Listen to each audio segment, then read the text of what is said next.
ब्रह्म प्रणव संधानं नादो ज्योतिर्मय शिव स्वयं आविर्भवेद आत्मा मेघा पांग सुमानिव।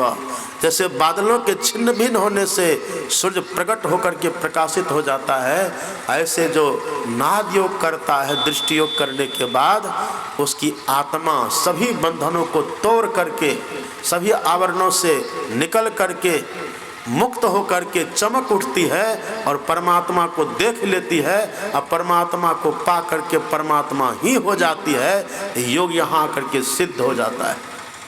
यही है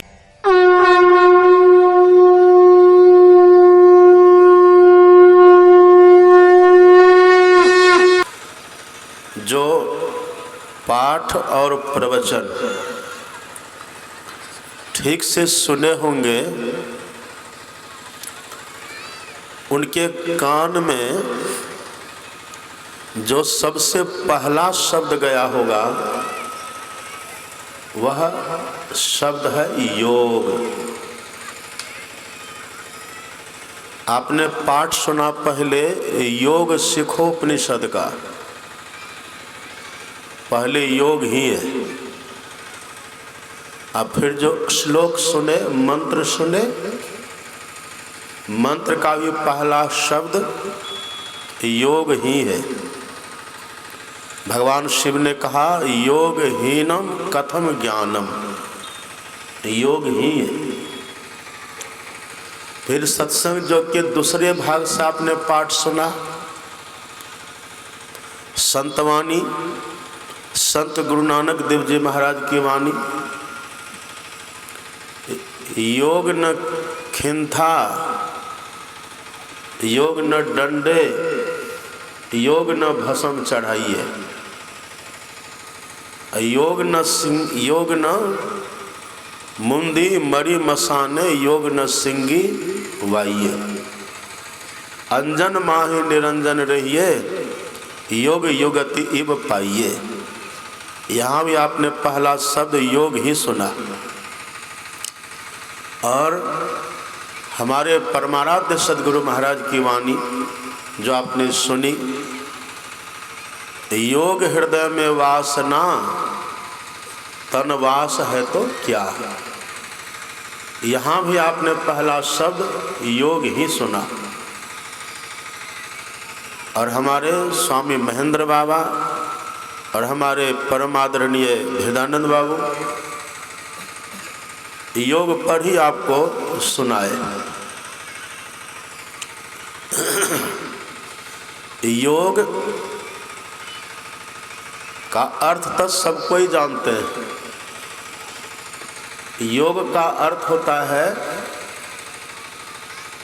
मिलना, अथवा योग का अर्थ होता है जोड़ना। एक ये गणितीय भाषा है, गणित की भाषा। लोग गणित में पढ़ते हैं ना, जोड़, घटाव, गुना, भाग। एक गणित की भाषा है योग। योग का अर्थ सब कोई जानते हैं, जोड़ना। योग कहते हैं जोड़ने को। लेकिन एक बात आप देखिएगा, योग का अर्थ जोड़ना तो है, हम जोड़ते हैं, घटाते हैं, हिसाब किताब करते हैं, गणित पढ़ते हैं, लेकिन सब विभाग का गणित अलग अलग होता है। एक ही गणित, एक ही हिसाब सब जगह नहीं चलता।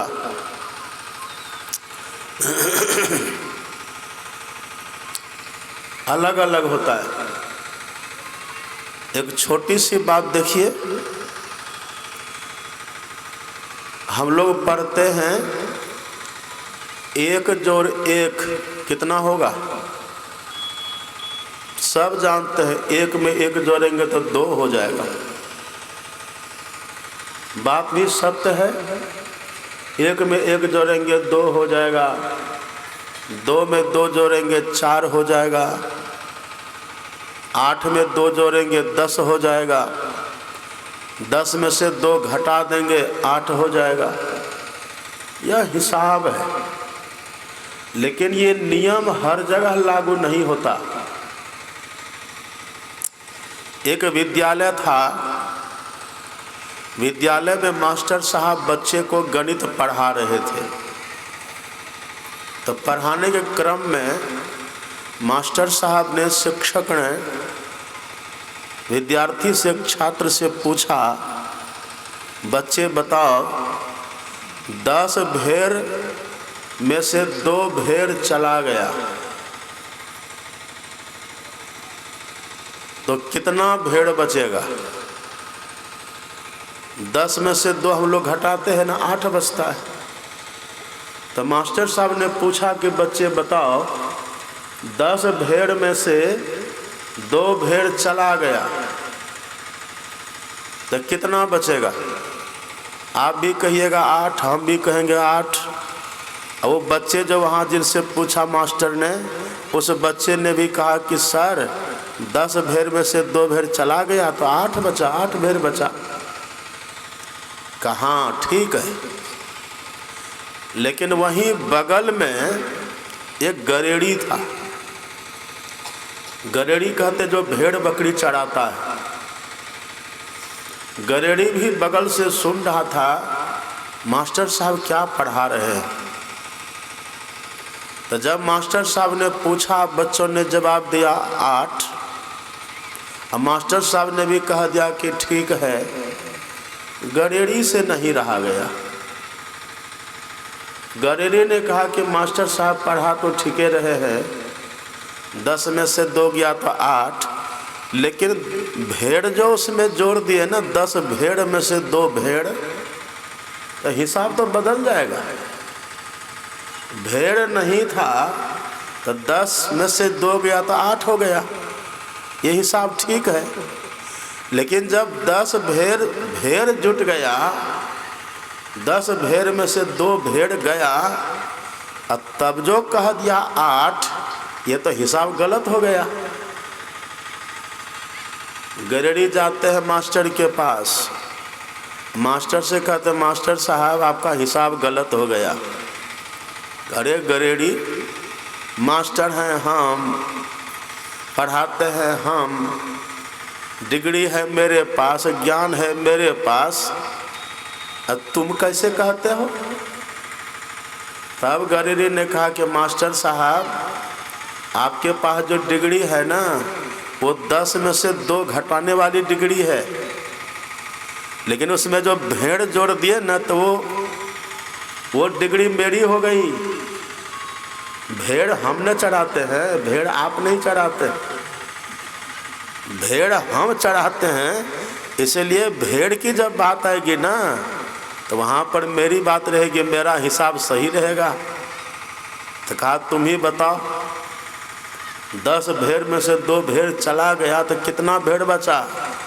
कहा सर अगर 10 भेड़ में से 2 भेड़ चला गया, 1 भेड़ भी नहीं बचेगा, शून्य हो जाएगा, सब भेड़ चला जाएगा। ये हमारा गणित है, इसी को कहते हैं भेड़िया धसान। एक भेड़ यदि कुआं में गिरेगा ना, तो पीछे वाला सब भेड़ धराम धराम कुआं में गिरता है।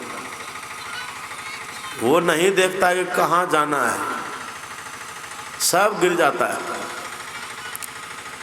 इसलिए गरेड़ी देखिएगा, एक भेड़ को पहले आगे लेके चलता है, आगे कर देता है, अब वो भेड़ जिधर जिधर जाएगा पीछे का सब भेड़ उधर उधर।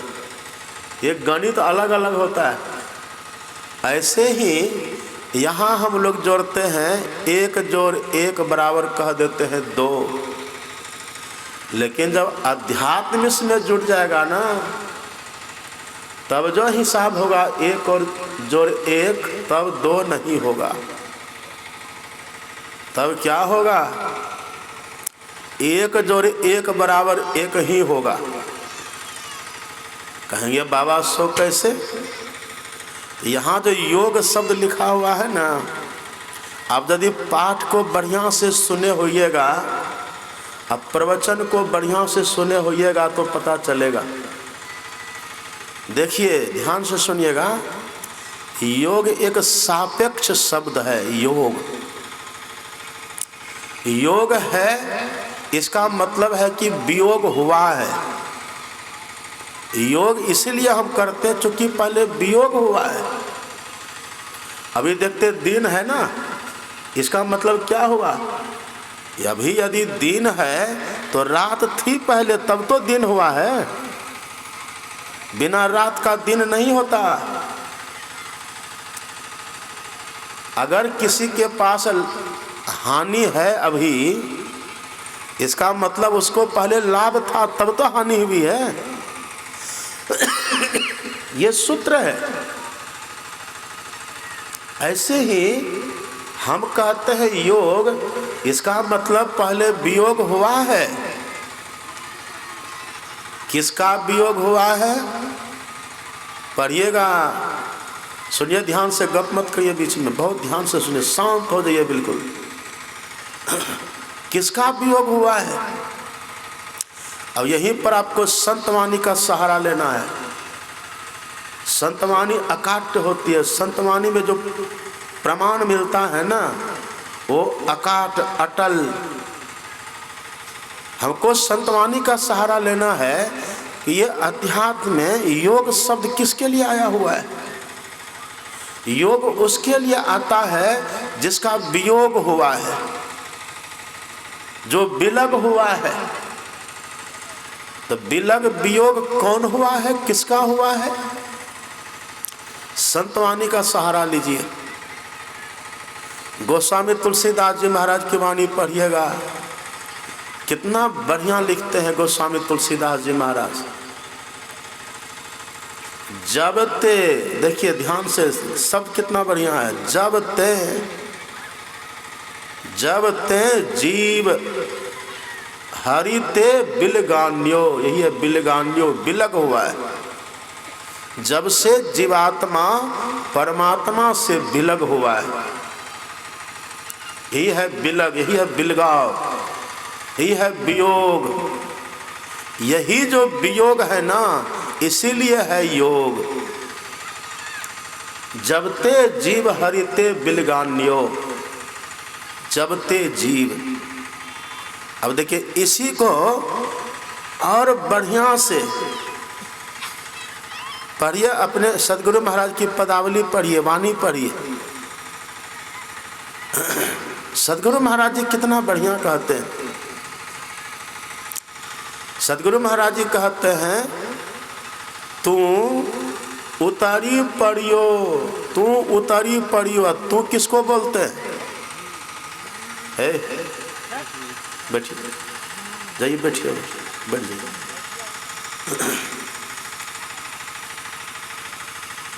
सुनिए ध्यान से,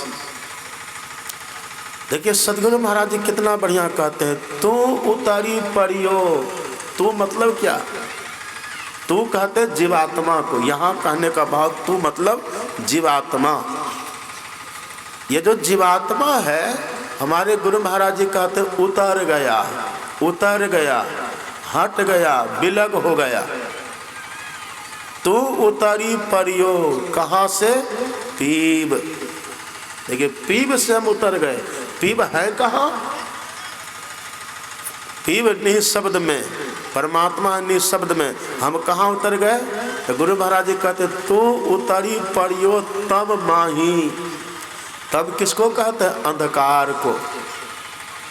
तो आप और हम जो जीवात्मा हैं, ये उतर गए कहाँ से? परमात्मा के पास से, परमात्मा से। कहाँ गए? अंधकार में। तुलसीदास जी क्या कहते हैं? जब ते जीव हरिते बिलगान्यो। एक ही बात है। गोस्वामी तुलसीदास जी कहते हैं हरि अजीव। हमारे सदगुरु महाराज जी कहते हैं जीव को पीव, जीव को तू, हरि को पीव। एक ही बात है, शब्दांतर है। यही अलग हो गया है, बिछुड़ गया है। अब देखिए इसी बात को संत कबीर साहब ने कितना बढ़िया कहा है। संत कबीर साहब कहते हैं, हमारे सदगुरु महाराज कहते हैं तू उतारी परियो। कबीर साहब कहते हैं गिरी गिरी पर्वत की माछड़ी, मछली गिर गई। गिरी पर्वत की माछड़ी। अब माछड़ी किसको कहते हैं कबीर साहब? मछली किसको कहते हैं? उनके मछली कहने का भाव क्या है? इसी जीव को मछली कह दिए। हमारे सदगुरु महाराज जी इसी जीव को तू कह दिए, और कबीर साहब इसी को मछली कह दिए। कबीर साहब कहते हैं गिरी पर्वत की माछड़ी। पर्वत किसको कहते हैं? पर्वत जो है ना पृथ्वी से ऊंचा होता है। जो पृथ्वी से ऊंचा हो उसी को कहते हैं पर्वत। पहाड़ उसी को कहते हैं। तो जो सृष्टि में सबसे ऊंचा है उसी को कहते हैं परमात्मा। परमात्मा से ऊंचा कोई नहीं हो सकता। यही कबीर साहब कहते हैं ऊंचा महल अगमपुर जहां। अगम, अगम मतलब परमात्मा। अगम मतलब जिसको हम इंद्रियों से नहीं जान सके, वो परमात्मा है। वही जो परमात्मा है सबसे ऊंचा है, सबसे ऊपर है। और वहीं पर मछली, ये जीवात्मा वहीं रहती थी। एक बात अब बताइए, पहाड़ पर मछली रहती है? सुने कभी पहाड़ पर मछली रहती है? मछली कहाँ रहती है? मछली कहाँ रहती है? कठौत में मछली रहती है, सब जानते, पानी में। लेकिन यहां देखिए कबीर साहब क्या कहते हैं, पर्वत की माछड़ी। पर्वत की माछड़ी। तो ये एक प्रतीकात्मक भाव है। मछली कह करके जीवात्मा को दिखाया गया। यही जीवात्मा आप और हम। अब पर्वत मतलब जो ऊंचा है, सबसे ऊंचा परमात्मा। ये परमात्मा और जीवात्मा दोनों साथ ही है, एक ही है दोनों। लेकिन हम जो जीवात्मा है वहां से गिर गए। और गिर के कहाँ चले गए? भव सागर आया हो, भव सागर, ये संसार में आ गए। यही वियोग हो गया है। एक और संत हो गए हैं, पढ़िएगा सत्संग जो संत तुलसी साहब। संत तुलसी साहब बहुत अच्छा कहते हैं, आदि पुरुष, आदि सूरत सतपुरुष ते आई, अजीब सोहंग बोलिए सोताई। सूरत, यहां देखिए ध्यान से सुनिएगा। यहां कहते हैं आदि सूरत, कहां से आई? सतपुरुष। सतपुरुष किसको कहते हैं? परमात्मा। सत सोई जो बिन से नाही, चित चेतन सकल घट माही। तो ये जो सत है ना, सत कहने का भाव है परमात्मा। परमात्मा से कौन आई है? आदि सूरत। आदि सूरत है क्या? तो तुलसी साहब कहते जीव सोहंग बोलिए सोताई। जीव को ही कहते यहाँ आदि सूरत। तो यहाँ पर हम जो जीवात्मा है, जीव है, यही है जीवात्मा। कहाँ से आई है? ये परमात्मा से। सतपुरुष ते आई। जीवात्मा परमात्मा से विलग हो गया, यही अलग हुआ है, यही विलग हुआ है, और कोई विलग नहीं हुआ है। आप जो कहते हैं ना, कल मैंने कहा था ना, आप कहते हैं कि मेरा बेटा भाग गया, बेटा विलग हो गया। लोग गांव घर में कहते देखिए ना मेरा बेटा अलग हो गया। लोग कहते मेरा बेटा अलग हो गया। कोई कहते देखिए ना मेरा भाई अलग हो गया। तो आप भाई कहते हैं किसको? आपके कहने में भाई के देह से है, भाई का देह अलग हुआ है, लेकिन देह कब तक है? अगर देह में जीव नहीं रहे तो देह रहेगी? कहिए। अभी कहाँ बैठे सत्संग करने के लिए हम लोग? नदी है, देखिए ना, पुल बना हुआ है। अब भादों में पानी बहता है कि नहीं? इसमें भादों में पानी बहता होगा। हम बैठे हैं नदी में, लेकिन अभी इसको नदी कहिएगा? अभी नदी नहीं कहिएगा। क्यों? क्योंकि अभी पानी नहीं है। पानी रहेगा तो नदी है, पानी खत्म तो नदी कौन कहेगा इसको? खेत है, ये खेत है। ऐसे ही जब तक इस देह में जीवात्मा है तब तक देह है। जीवात्मा निकल गया तो कोई भाई है? फिर कोई भाई नहीं है, कोई बेटा नहीं है। सब मिट्टी जल अग्नि हवा आकाश में सब मिल करके उधर चला जाएगा। 5 तत्व से देह बनी है ना हम लोगों की, मिट्टी जल अग्नि हवा आकाश। 5 तत्व से शरीर बना हुआ है। और जब तक जीवात्मा आप और हम इसके भीतर है ना, तभी तक यह है। और जैसे इसके भीतर से निकल गई जीवात्मा, ये 5 तत्व से बना था ना, उसी में जाकर के मिल जाता है। इसमें मिट्टी से नाखून मारिए ना, इससे आपको मिट्टी दिखेगा। है देखिए, मिट्टी का देखिए रंग दिख जाता ना, मिट्टी मिट्टी है। फुंसी हो कहीं, खून देखिए, खून पानी की जात का है, पानी है। छू के देखिए, गर्म लगता है, अग्नि है तब तो गर्म लग रहा है। और श्वास देखिए ले रहे, हवा है कि नहीं? हवा है। इसमें आकाश है तब तो खाते हैं, पानी पीते हैं, श्वास लेते हैं। अवकाश है तभी तो। ये 5 से मिलकर के बना हुआ है। जैसे ये तब तक है जब तक इसके भीतर जीवात्मा है। हम भाई किसको कहते हैं? शरीर को ही कहते हैं। बेटा किसको कहते हैं? शरीर को ही कहते हैं। लेकिन ये है कब तक? जब तक इसमें जीवात्मा है।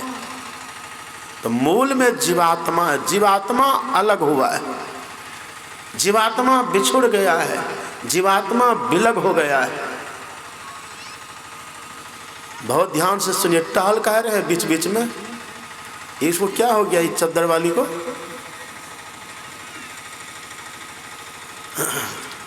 तरपते फिरते हैं। बैठिए, ध्यान से, बढ़िया से बैठिए। क्या कह रहे थे हम? वक्ता गया कह, श्रोता गया बह। क्या कह रहे थे?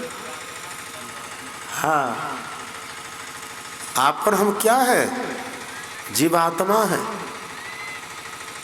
यही आप ही हम जो है ना, हम हैं परमात्मा ही। हम लोग रोज पाठ करते हैं ना, जीवात्म प्रभु का अंश है। कैसे? अनार को, अनार का फल कभी खाए? अनार में देखिए, अनार का दाना अलग अलग होता है। तो अनार में जो दाना है ना, वो अलग अलग होता है। वैसा अलग अलग नहीं है परमात्मा जीवात्मा। अंश का मतलब वो अनार के दाना की तरह नहीं है। हमारे गुरु महाराज जी देखिए कितना बढ़िया समझा के कहते हैं। ऐसा उदाहरण तो आपको बिरले मिलेगा कहीं। हम और परमात्मा, हम परमात्मा का अंश हैं। हम परमात्मा से बिछुड़ गए हैं, अलग हो गए हैं। तभी तो जोग की बात तभी तो आती है। जोग क्यों? क्योंकि वियोग हुआ है। वियोग किसका? हमारा, जीवात्मा का। हम हैं वास्तव में ईश्वर की संतान, ईश्वर ही हैं। कैसे देखे, कितना बढ़िया उदाहरण देते हैं हमारे सदगुरु महाराज। जीवात्म प्रभु का अंश है। कैसा? जस अंश नभ को देखिए। अंश नभ को देखिए। नभ किसको कहते हैं?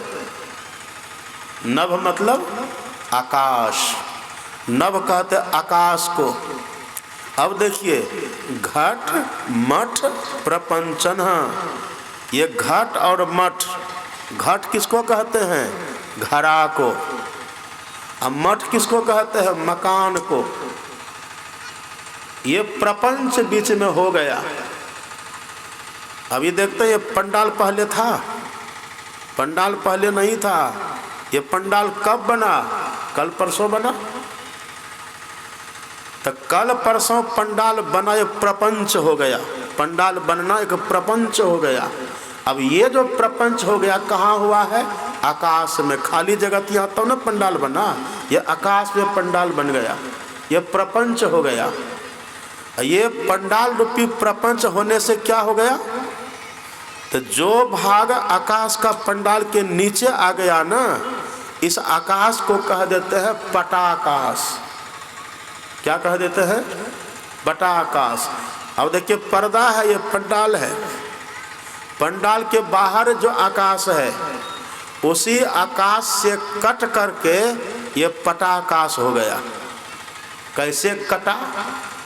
तो ये पंडाल के बनने से ये आकाश अलग, वो आकाश अलग। लेकिन अलग कैसा है? ये पंडाल के भीतर में आकाश नहीं है भीतर में भी, लेकिन अभी ये दो भाग जैसा लग रहा, दिख रहा है। दो भाग हो गया।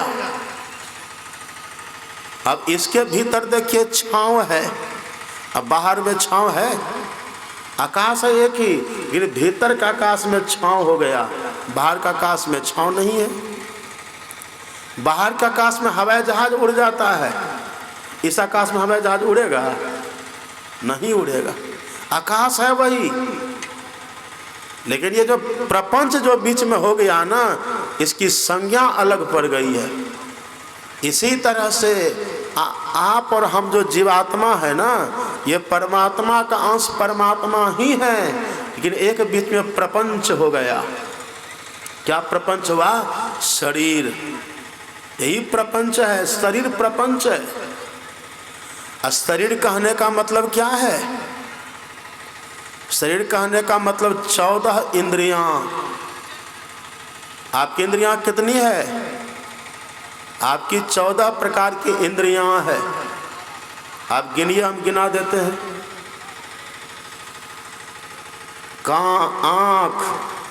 आँख, कान, नाक, जीभ, चमड़ा, हाथ, पैर, गुदा, लिंग, मन, बुद्धि, चित्त, अहंकार। ये कुल मिला करके और सभी आँख, कान, नाक, जीभ, चमड़ा, हाथ, पैर, गुदा, लिंग और मुंह, मन, बुद्धि, चित्त, अहंकार, ये सब मिलाकर के कितना हो गया? 14। यही 14 प्रपंच है।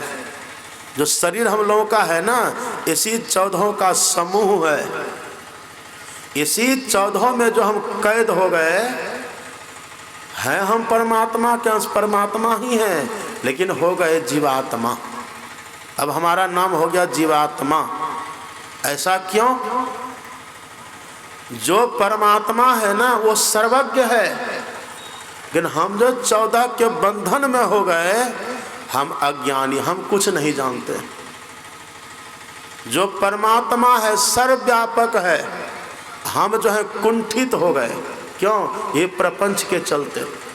बाहर का आकाश में देखिए हवाई जहाज उड़ता है, ये भीतर का आकाश में हवाई जहाज उड़ेगा?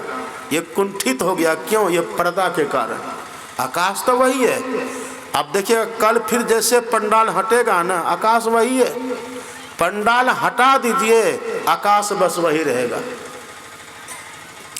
ऐसे ही हम लोग जो जीवात्मा हैं, ये शरीर का बंधन पड़ गया है, 14 इंद्रियों का बंधन पड़ गया है। जिस दिन 14 इंद्रियों से हम निकल जाएंगे ना, उसी दिन हम और परमात्मा एक ही हो जाएंगे, अलग अलग तब नहीं रहेंगे।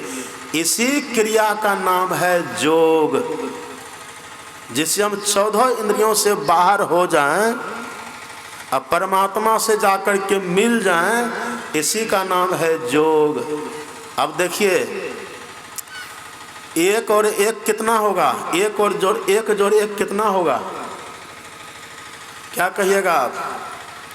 आपसे कोई पूछे बताइए एक जोड़ एक कितना होगा, तो क्या कहिएगा? सब कोई जानते 1 जोड़ 1 बराबर 2 होता है। लेकिन जब उसी में आत्मा जोड़ देंगे तब एक जीवात्मा और जोड़ एक परमात्मा, तब कहिए कितना होगा? तब क्या कहिएगा? तब एक ही होगा, तब एक होगा। अब उसका नाम क्या होगा? यहाँ तो एक जोड़ एक बराबर जो हुआ उसका नाम हो गया दो। लेकिन जब एक आत्मा एक परमात्मा जुटेगा तब उसका नाम क्या होगा? तब उसका नाम होगा परमात्मा। एक आत्मा जीवात्मा, एक जीवात्मा और जोड़ एक परमात्मा बराबर परमात्मा। एक जोड़ एक बराबर एक, यही हुआ, यही है जोग। ये देखिए बाहर में भी होता है, एक गंगा और जोड़ एक समुद्र बराबर क्या होगा? गंगा का पानी और जोड़ समुद्र का पानी बराबर क्या होगा? पानी। एक ही पानी न होगा। लेकिन जब हम कहेंगे गंगा का पानी और जोड़ समुद्र का पानी बराबर क्या होगा? समुद्र का पानी। गंगा का पानी वहाँ रहेगा? नहीं रहेगा। ऐसे ही जीवात्मा और जोड़ परमात्मा बराबर परमात्मा।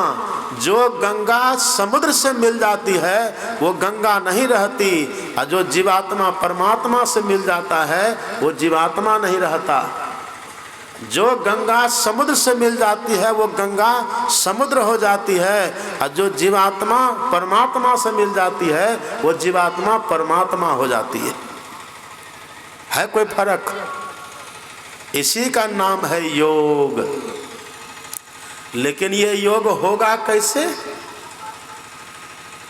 इसी ज्ञान को जानना है। इसीलिए भगवान शिव ने कह दिया योग तो है, लेकिन यदि योग का ज्ञान नहीं होगा तब जीवात्मा जो परमात्मा बराबर परमात्मा नहीं होगा।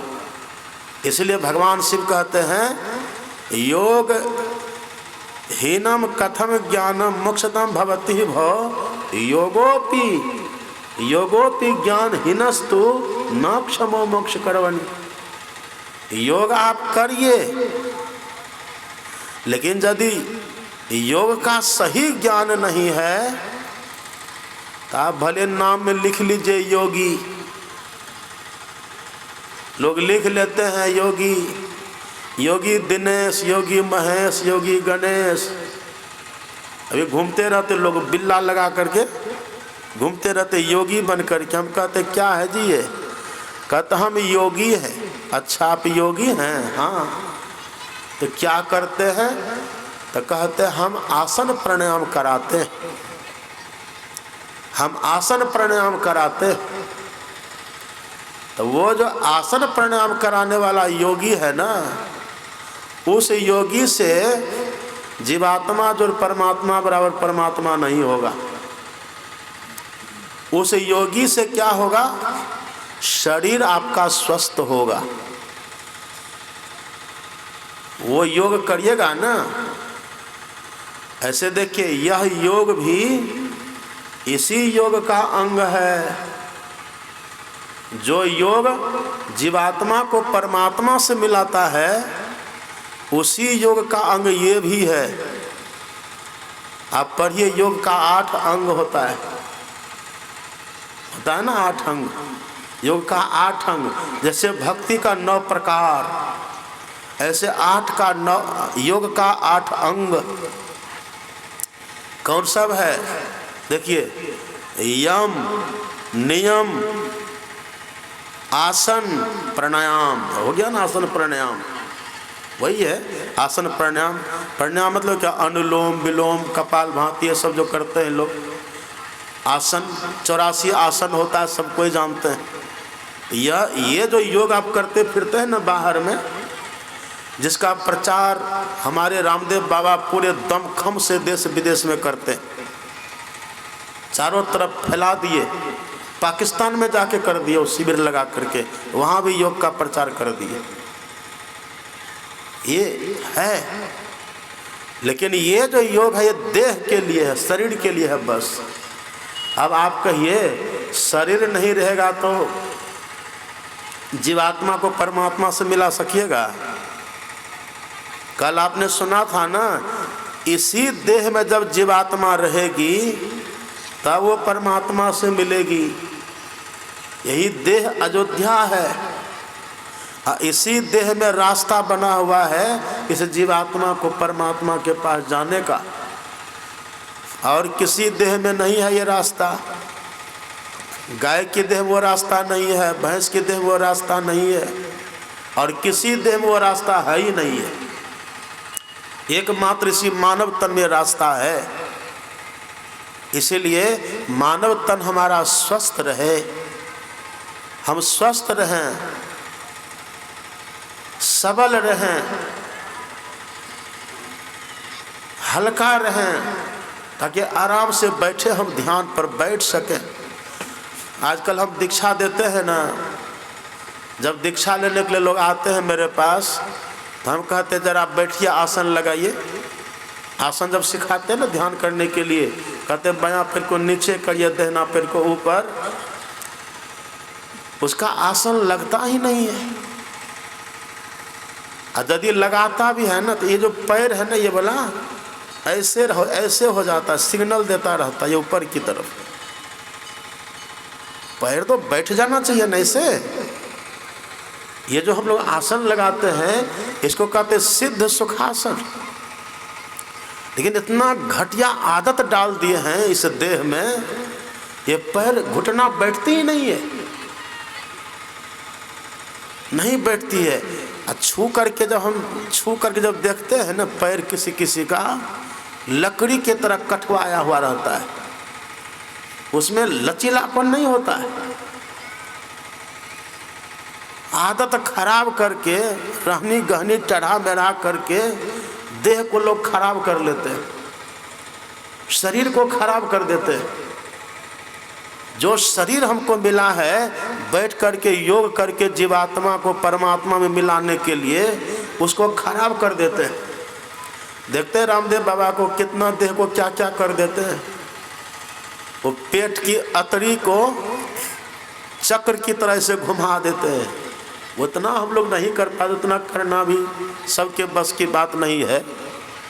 फिर कम से कम इतना तो चाहिए ना कि हम आराम से 3 घंटा 2 घंटा बैठ सकें आसन लगा करके। इतना तो स्वास्थ्य हमारा अच्छा होना चाहिए, नहीं कर पाते हैं। अब तक कभी काल हमको भी खर्राटा आने लगा है, हमको भी डर लगता है खर्राटा कैसे आता है। कभी काल अपना खर्राटा हम अपने से सुन लेते, सोते रहते लेटे रहते जैसे आलस आने लग जाता है खर्राटा लेते हैं। हमको बड़ा दुख होता है मन में, ये खर्राटा आ रहा है, इसका मतलब क्या? हम ज़्यादा कुछ लगता है चर्बी बढ़ गया, तो हम भी प्रयास करते कि चर्बी घटे। ज़्यादा चर्बी बढ़ जाने से फिर बैठने में दिक्कत होगी, हम बैठ नहीं पाएंगे, मांस जहाँ तहाँ बढ़ जाएगा। ये क्या मांस ही तो, मांस का लेप चढ़ा हुआ है, ज़्यादा चर्बी वही तो होता है, ज़्यादा बढ़ जाएगा, फिर शरीर बेडोल बेढंग, उठने में दिक्कत, बैठने में दिक्कत, चलने में दिक्कत, परेशानी होती है। शरीर हमारा स्वस्थ रहना चाहिए। ये इसीलिए है आसन प्राणायाम, ये इसीलिए इसको हठ योग भी लोग कह देते हैं। अनुलोम विलोम कपाल भांति करते हैं, रेचक पूरक कुंभक करते, ये भी है। लेकिन यदि कोई इतना ही करते रहे तब उससे कोई सोचे कि जीवात्मा को परमात्मा से मिला करके मोक्ष पा लेंगे, तब नहीं होगा। हाँ ये करिए, इससे स्वास्थ्य बढ़िया रहेगा, लेकिन इसी को आप करते हुए जोगी मत बन जाइए, जोगी लिखने मत लग जाइए, इससे आप जोगी नहीं होइएगा। जोगी कब होइएगा? जोगी कब लिखना चाहिए? इसके बाद प्राणायाम, आसन प्राणायाम, उसके बाद देखिए क्या है प्रत्याहार। प्रत्याहार किसको कहते हैं? प्रत्याहार कहते हैं हम ध्यान करने के लिए, जप करने के लिए बैठे। योग मतलब ध्यान जप ही होता है, जप ध्यान। तो हम जप करने के लिए बैठे, अब मन देखिए कितना चक्कर लगाता है, कितना भागता है, घिरनी की तरह मन घूमते रहता है। मन कभी स्थिर नहीं रहता। जैसे समुद्र में लहर उठते रहता है, कभी लहर खत्म होता है, ऐसे मन में लहर उठते रहता है, मन घूमते रहता है, तरंगित होते रहता है। जेते लहरी समुद्र के तेते मन की दौड़। ये मन में लहर, वेग, चिंतन, गुणावन होते रहता है। इसी गुणावन से जो मन को हटा करके जप में लगावे, ये प्रक्रिया चालू रखे।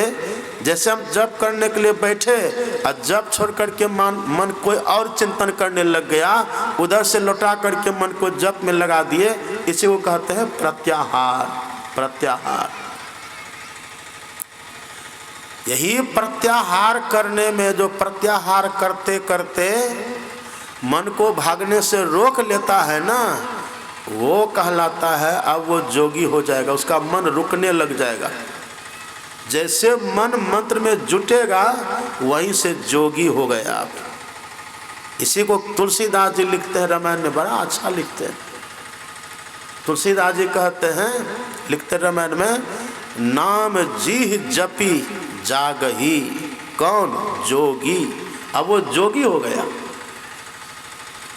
जब तक अभी हमसे मंत्र भी नहीं जपा जा रहा है, हम रेचक पूरक कुंभक कर रहे हैं, अनुलोम विलोम कपाल भाती भ्रामरी उज्जाई कर रहे हैं, इससे हम जोगी नहीं हो जाएंगे। हाँ, लोग कह देते हैं तो उसका भी विरोध नहीं है, कहिए, वो भी एक योग का अंग है।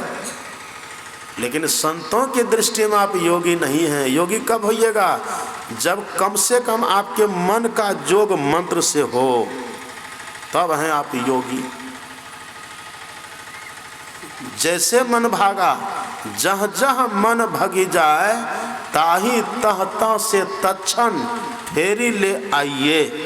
लगाइए ध्येय में, अपने ध्येय में, अपने लक्ष्य में, जो आप कर रहे थे ना, जप कर रहे थे, जप में लगा दीजिए। या गुरु महाराज का चिंतन कर रहे थे, ध्यान करने के लिए बैठे हैं गुरु महाराज का, ध्यान में कुछ और आ रहा है, तब आप योगी नहीं हैं। गुरु महाराज का ध्यान करने के लिए बैठे तो गुरु महाराज के सिवा कुछ दिखे ही नहीं, तब आप हैं योगी। उस समय आप योगी कहला जाइए। लेकिन बैठे हैं गुरु महाराज को देखने के लिए। एक बूढ़ी को हम पूछे कि माता जी ध्यान करते हैं? हाँ बाबा। किनका ध्यान करते हैं? वही जो दीक्षा में कहा था। क्या कहा था? गुरु महाराज का ध्यान करते हैं। अच्छा, तो माता जी जब ध्यान पर बैठते दिखाई क्या देता है? बाबा बिल्डिंग दिखाई देता है।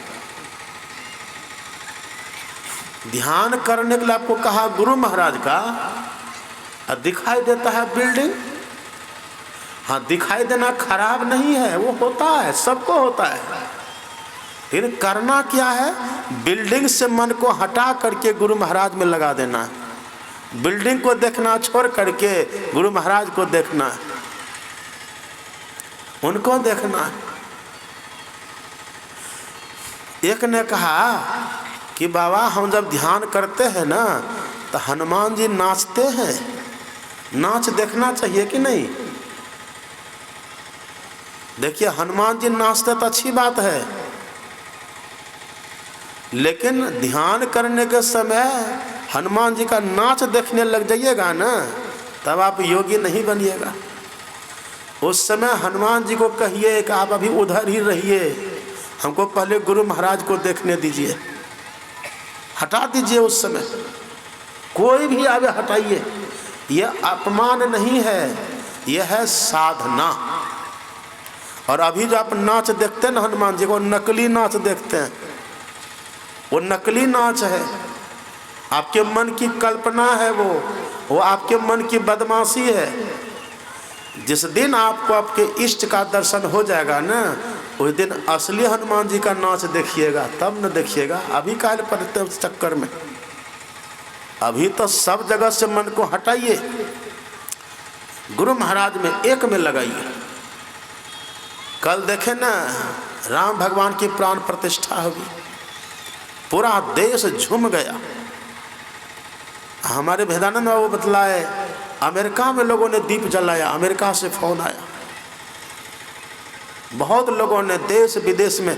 एक कोई देश का प्रधानमंत्री, नाम हम भूल रहे हैं, वो बेचारा जब देखा वहाँ का लाइव, वो भी देख रहा होगा, रो गया, वो भाव में भर करके रो गया। देखिए, कल पूरा विश्व झूम गया। और प्रधानमंत्री अपने कितना अच्छा बोले, बहुत अच्छा बोले। उन्होंने कहा, अभूतपूर्व धैर्य, अगिनत बलिदान, त्याग तपस्या के बाद आज प्रभु राम अपने मंदिर में पधार गए। लोगों को रोमांच हुआ, बड़े प्रसन्न हुए लोग। अब देखिए, एक मंदिर में भगवान पधारे, स्थापित हो गए, पूरा विश्व झूम गया। आप कल्पना करिए, जिस दिन आपके मन मंदिर में भगवान पधार जाएंगे, आपके इष्ट पधार जाएंगे, उस दिन क्या झूमेगा, वो दिन कैसा होगा।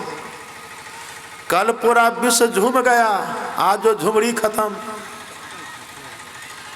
परसों जैसा आज हो गए परसों जैसे थे आज भी वैसे हो गए, यानी कल पूरा विश्व झूम गया।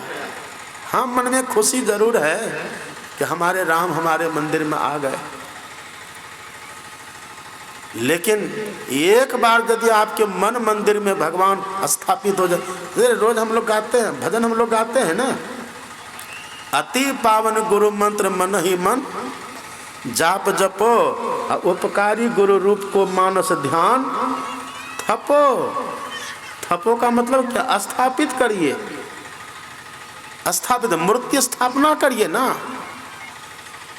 गुरु ही को धरि ध्यान, चरणदास जी महाराज, गुरु ही को धरि ध्यान, नाम गुरु को जपो, आपा दीजे भेंट, अब पूजन गुरु ही थपो। थपो, स्थापित करो। एक बार अपने मन मंदिर में अपने इष्ट स्थापित हो जाए ना, फिर ये झूमना आपका कभी खत्म नहीं होगा, फिर रोज झूमिएगा। झूमता तो शराबी भी है, वैसे झूमिएगा, झूम बराबर झूम शराबी, वैसे झूमिएगा, वैसे नहीं झूमिएगा। आनंद की लहर आपके भीतर, सतगुरु रूप हिय में धारत, काम क्रोध मद लोभ दहे, अमीय रूप गही मन सुख पावत, सुरत शैल ब्रह्मांड लहे। बड़ा सुख मिलेगा, ये है योग।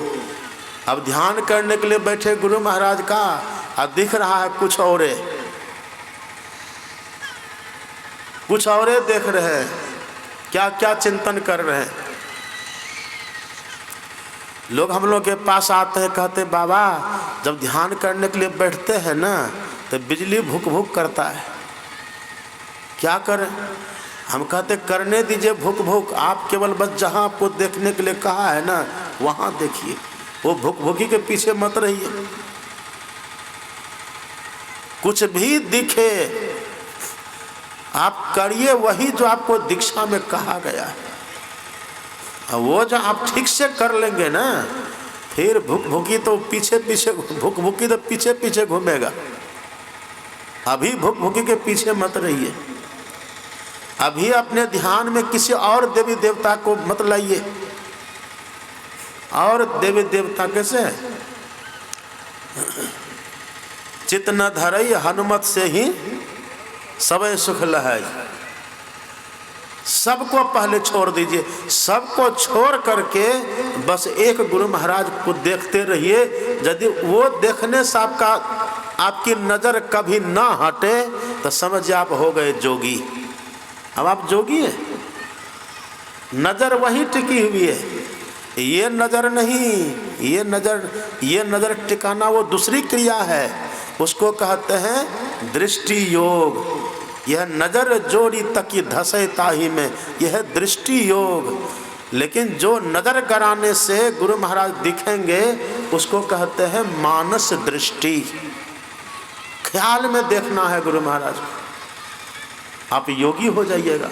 जप करने के लिए हम बैठे, जप के सिवा दूसरा कुछ नहीं चले मन में, जप ही जप रह जाए, तब समझ आप जोगी हो गए। जैसे मछली है ना, जैसे मछली पानी में डूब करके रहती है, ऐसे ही जो अपने मन को मंत्र में डुबा देंगे, ऐसा।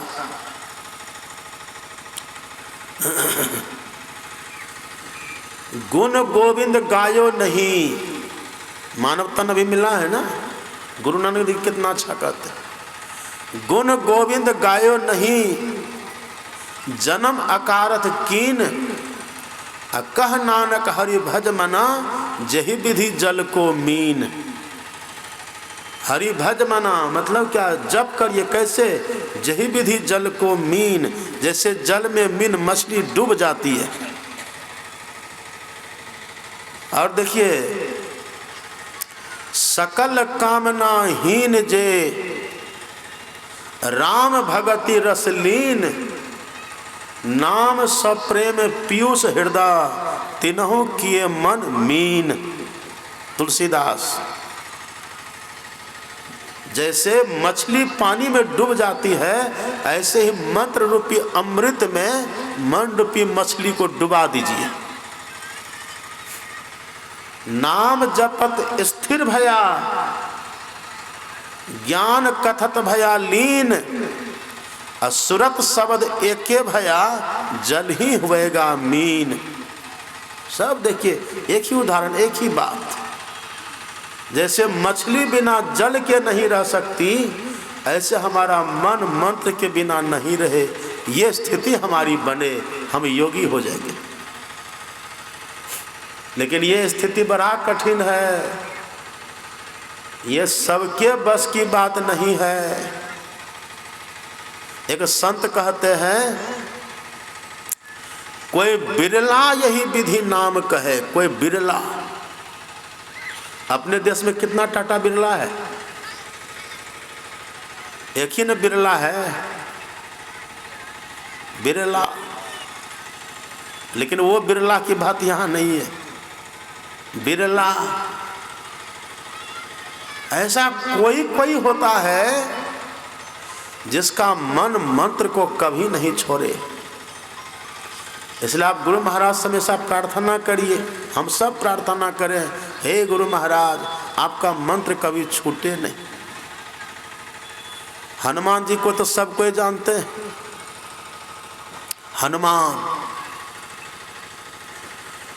हनुमान जी देखते हैं कितना विरक्त वेश में रहते हैं, लंगोटी पहने रहते हैं, लाल लंगोट,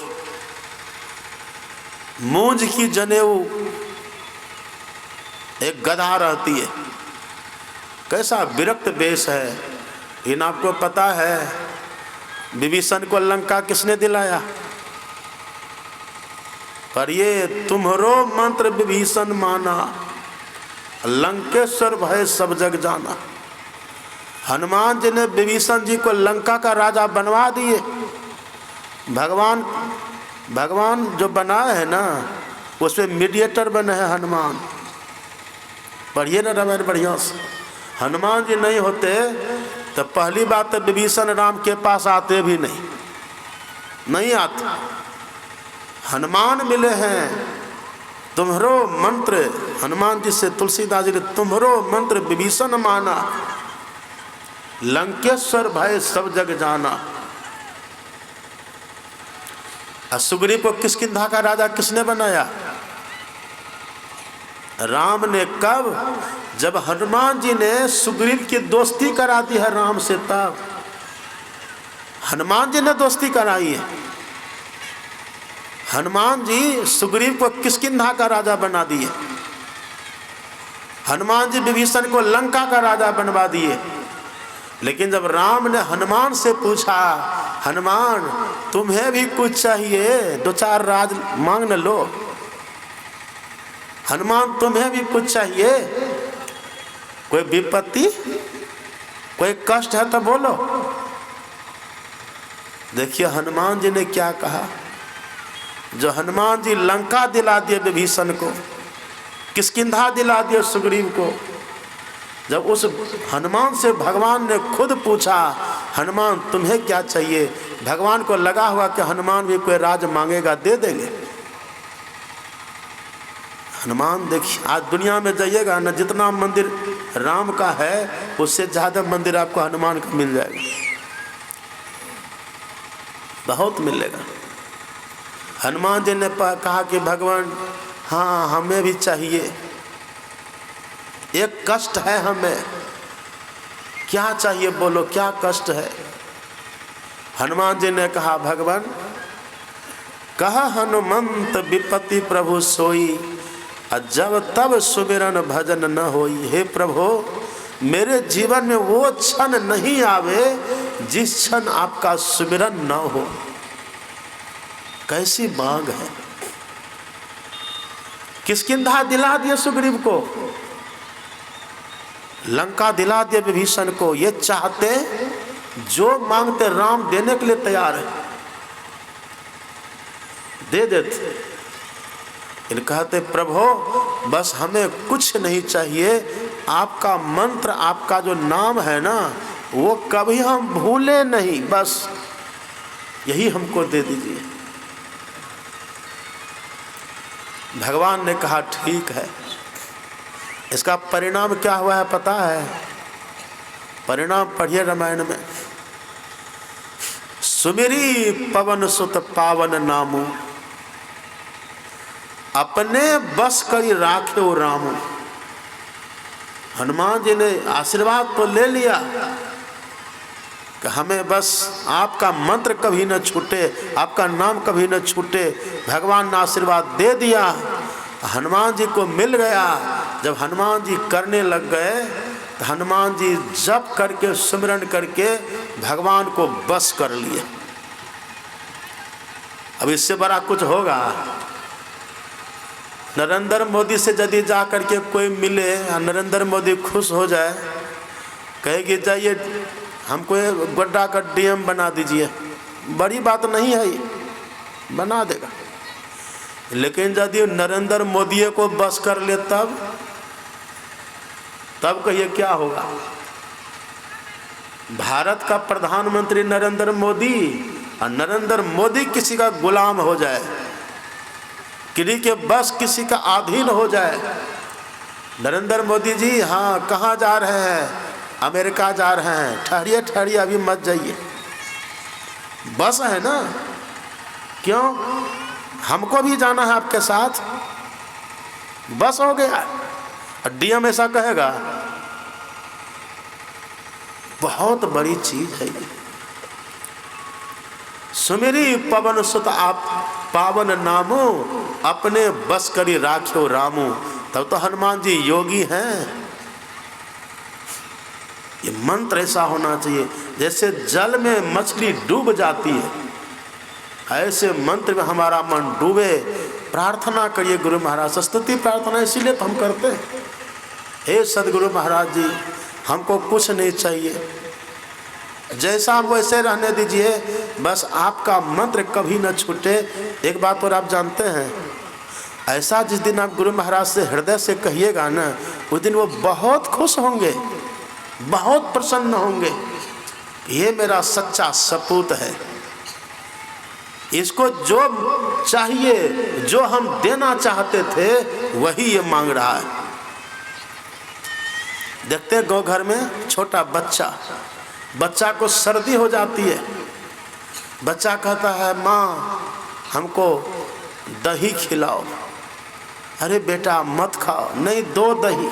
माँ दुखी हो जाती है। यदि बच्चा ही कहे कि माँ सर्दी है हमको दही मत दो, माँ हमको सर्दी है केला मत दो, माँ हमको सर्दी है ठंडा मत दो, माँ हमको सर्दी है स्नान मत करवाओ, माँ खुश हो जाएगी, वाह मेरा बेटा समझदार है। माँ हमको सर्दी है ना काढ़ा बना करके दो, हाँ बेटा हम वही देना चाहते थे। कितना प्रसन्न होती है माँ कहिए। ऐसे जो ये कहते हैं ना सदगुरु महाराज हमको धन नहीं चाहिए, हमको पद नहीं चाहिए, प्रतिष्ठा, हम लोग रोज गाते हैं, हम लोग को रटा दिए हैं गुरु महाराज जी। आस त्रास जग के सबय सब वैर व नेहु सकल भूले एके रहे गुरु तुम पद स्नेहु। सब प्यारा परिवार रू संपत्ति नहीं भावे, कुछ नहीं चाहिए। हाँ गुरु महाराज कहता अब ये जगह पर आया है, केवल आपका मंत्र हमारे मन में रहे। एक व्यक्ति हम स्तुति कर रहे थे दिल्ली में, एक सेठ जी बगल में, मेरे बगल में स्तुति वो भी कर रहा था। तो हम लोग कह रहे थे सब प्यारा परिवार और संपत्ति नहीं भावे। अब बगल में बैठा बैठा वो कह रहा था सब प्यारा परिवार और संपत्ति सब घर आवे। वो ये कह रहा था। हमने कहा ऐसा काहे बोलते हैं जी? कहा कि बाबा थोड़ा चाहिए। देखिए विश्वास नहीं है, विश्वास हिल जाता है। आप योगी हो जाइएगा। और सबसे बड़ा योग क्या है? एक दृष्टि करी समसरी जाने, दृष्टि योग। और उससे भी बड़ा योग है जिससे हम परमात्मा से मिलेंगे। नानक जीवतिया मरी रहिए ऐसा जोग कमाइए, बाजे बाजहो सिंगी बाजे तब निर्भव पद पाइए। हम जहाँ से आए थे ना वहाँ चले जाएंगे। कब? जब हम शब्द साधना करेंगे। नानक जीवतिया मरी रही है ऐसा जोग कमाइए, बाजे बाजहु, अपने भीतर में बाजा बजता है, परमात्मा का नाद हो रहा है, ब्रह्म नाद है, वही नाद है। ब्रह्म प्रणव संधानं नादो ज्योतिर्मय शिव स्वयं आविर्भवेद आत्मा मेघा पांग सुमानिव। जैसे बादलों के छिन्न भिन्न होने से सूर्य प्रकट होकर के प्रकाशित हो जाता है, ऐसे जो नाद योग करता है, दृष्टि योग करने के बाद उसकी आत्मा सभी बंधनों को तोड़ करके, सभी आवरणों से निकल करके, मुक्त होकर के चमक उठती है और परमात्मा को देख लेती है। और परमात्मा को पा करके परमात्मा ही हो जाती है। योग यहाँ आकर के सिद्ध हो जाता है। यही है योग।